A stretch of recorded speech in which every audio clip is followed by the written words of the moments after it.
Well, the majority of Chinese firms are optimistic about their future in the UK. That's according to a survey from the China Chamber of Commerce in the UK. More than half reported being profitable last year, up 3 percentage points on 2024. And around 90% of respondents expect their UK revenue to remain stable or to increase over the next 2 years. There are more than 900 large Chinese companies operating in the UK. Last year, they generated roughly $134.6 billion in revenue and directly employed more than 56,000 people. Well, this all reflects stronger bilateral ties between China and the UK. More than half of senior executives surveyed thought that relations between the countries improved last year. That's a huge increase from just 7% who held that view back in 2024. Well, John McLean is the chairman of China-UK Business Development Centre and a senior advisor to the China Chamber of Commerce in the UK. Thank you for joining me to help unpick some of those figures. Now, this survey shows that a record 56% of Chinese companies operating in the UK were profitable in 2025. What factors have driven this strong performance, do you think, John?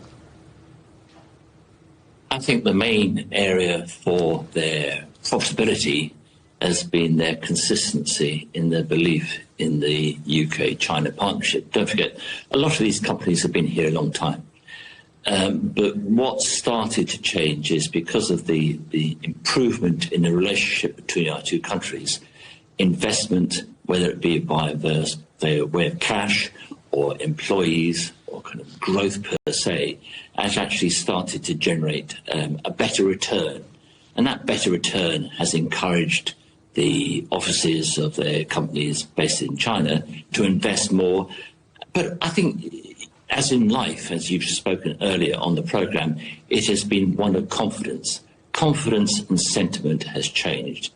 Therefore, if you believe that you can move forward and you have the kind of dialogue in place, then you are far more comfortable and you're willing to take risks or look at the options for further investment. Interesting you talk there about sentiment, because that's one of the things that struck me from this survey. It suggests a significant improvement in business sentiment towards China-UK relations, doesn't it?